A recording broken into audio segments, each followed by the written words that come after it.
উনি যে পরিমাণ সিকিউরিটি প্রোটোকলের মধ্যে দিয়ে থাকবেন সেটা তো বরং হচ্ছে গিয়ে উনার জন্য একটু কষ্টকর হয়ে যাবে হচ্ছে গিয়ে মানে সাধারণ মানুষের কাছে যাওয়া। তো নাথিং স্পেশাল। আমি সিকিউরিটি কনসার্ন এই কারণে বলছি, আমি সামনের যে 22 তারিখ থেকে 12 তারিখ পর্যন্ত নির্বাচনের যে প্রচারণা যাব, দিন রাত যে কোনো জায়গায় আমাকে যেতে হতে পারে। একজন সিকিউরিটির লোক থাকা মানে কি, ওই সিকিউরিটির হাতে গানটা বড় কথা, তার কাছে একটা ওয়্যারলেস থাকবে। মরিয়া প্রমাণ করতে হবে যে আমরা তোমাদের এই যে সাধু সাধু সুশীল সুশীল কথা বলে আমাদেরকে তুমি নিরাপত্তাহীনতার কথা আমি বলছি না, আমাকে নিরাপদ রাখার জন্য সরকারের যে একটা দায়বদ্ধতা আছে, তাহলে তো ওনারাই বলছে যে আমরা সবাইকে আমরা একটা একটা গান মেরে দিব। বেসিক্যালি হচ্ছে গিয়ে জামাত ইসলামী বা অন্য কোনো দল যদি দাবি করে যে উনাকে দেওয়া হচ্ছে কাজে আমাদেরও দেওয়া হবে, এটা দাবি করার অধিকার তার আছে। এইটা হচ্ছে গিয়ে তিনি দাবি করতেই পারেন, এটা সরকারের কাছে করা। কিন্তু এইটার জন্য আরেকজনের সিকিউরিটি রিস্ককে আন্ডারমাইন করা বা সেইটাকে হচ্ছে গিয়ে প্রশ্নের মুখে করা বা এমনভাবে বলা যে উনি আসলে পাওয়ার যোগ্য না, উনাকে দেওয়া হচ্ছে, বাড়াবাড়ি করা হচ্ছে। হ্যাঁ, এইটা আমার কাছে খুবই আপত্তিকর মনে হয়। কারণ এবং সেকেন্ড, আমি লেভেল প্লেয়িং ফিল্ড নষ্ট হচ্ছে এই কথাটার সাথে আমি একমত, কিন্তু আমি একমত অন্য কারণে, অন্যভাবে। আমার কাছে মনে হয় যে এই ধরনের সিকিউরিটি, সেটা আমার তো মনে হয় জনাব তারেক রহমানের জন্য বরং ক্ষতির কারণ হচ্ছে। এই অর্থে যে উনি যে পলিটিক্যাল বা রাজনৈতিক প্রচারণায় যাবেন, রাজনৈতিক প্রচারণার ক্ষেত্রে আমরা জানি যে ক্যাম্পেইন করা, ডোর টু ডোর যাওয়া, মানুষের কাছে যাওয়া, এটা খুব গুরুত্বপূর্ণ একটা ব্যাপার। ইনফ্যাক্ট এই মানে উনি যে পরিমাণ সিকিউরিটি প্রোটোকলের মধ্যে দিয়ে থাকবেন সেটা তো বরং হচ্ছে গিয়ে উনার জন্য একটু কষ্টকর হয়ে যাবে হচ্ছে গিয়ে মানে সাধারণ মানুষের কাছে যাওয়া। সো যদি বলেন, আমার তো মনে হয় যে এটার জন্য তারেক রহমানেরই বরং জনাব তারেক রহমানেরই বরং হচ্ছে গিয়ে কিছু ক্ষেত্রে নেগেটিভ ইম্প্যাক্ট পড়ছে। বাট এগেইন ইস্যুটা কিন্তু উনার এইটা গ্রহণ করা বা না করার বিষয় না। উনি যদি এটা অ্যাকসেপ্ট করে নেন, সেটা অ্যাকসেপ্ট করে নেন। যদি অন্য কোনো রাজনৈতিক দল মনে করে যে উনি এরকম পাচ্ছেন কেন, আমারও এরকম পাওয়া দরকার, সেইটার অধিকারও তার আছে। কিন্তু সেইটার জন্য সিকিউরিটি রিস্কের যে ব্যাপারটা আছে সেইটাকে আন্ডারমাইন করা বা এইটা আসলে একটু মানে ছোট, একটু বাচ্চা ছেলেদের মতো শোনায়। এবং বাচ্চা ছেলেদের মতো হচ্ছে গিয়ে ওই খেলনা পাচ্ছে, আমি কেন খেলনা পাচ্ছি না, এইরকম একটা জায়গা থেকে হচ্ছে গিয়ে কথাবার্তাগুলো চলে আসে। এইটা আমার মনে হয় যে আমরা যে ধরনের রাজনীতির বা ইস্যু করার কথা বলছি সেটার সাথে এই বক্তব্যটা যায় না। আপনি চাইতেই পারেন। এবং মজার ব্যাপার হচ্ছে যে এটা যে আপনি আমাদের সামনে নেতৃবৃন্দের যদি দেখেন, শুরুর দিকে তাদের নেতা কিন্তু বলেছিলেন একবার যে আমার কোনো ধরনের কোনো কিছুর দরকার নেই, আমি এইভাবেই হচ্ছে গিয়ে থাকতে পারবো। আবার তারপরে উনি কিন্তু হচ্ছে গিয়ে গানম্যানের জন্য ইসে করেছেন। সো এসেনশিয়ালি উনি যদি ওইটা ফিল করেন, উনার এটা করার অধিকার আছে। কিন্তু সেটার জন্য আরেকজনকে যেটা দেওয়া হয়েছে সেটা নিয়ে আমার মনে হয় না যে কোনো ধরনের ইসে করার মানে আমি একটু করি।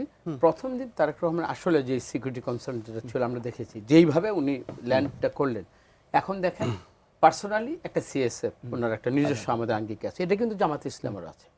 এইখানে ইন এডিশন কি হচ্ছে, উনি একটা জায়গায় যাচ্ছেন, সবাইকে মানে জানিয়ে যাচ্ছে, প্রশাসনকে জানিয়ে যাচ্ছে। যেমন আমি আমার এলাকায় যখন কাজ করি, আমিও তো সমস্ত প্রশাসন তারাই বলেছে উল্টো যে আপনি যেখানে যাবেন আমাদেরকে জানিয়ে যাবেন।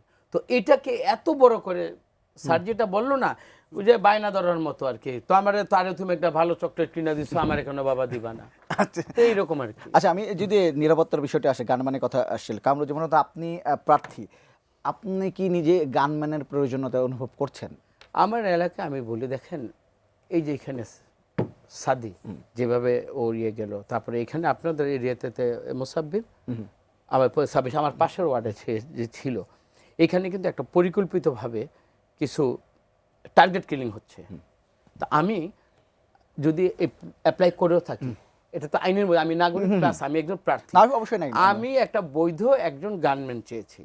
বাংলাদেশের এরকম অনেক পুলিশ অফিসার বা যে কোনো আইনের মধ্যে কিন্তু এটা আমাকে দেওয়া না দেয় এটা আইনগত ব্যাপার। বাট আমি যে চাইতে পারি, যে কারণেও এই প্রশাসন বলছে যেখানে যাবেন আমাদেরকে জানিয়ে যাবেন, তো এটা কেন বলছে?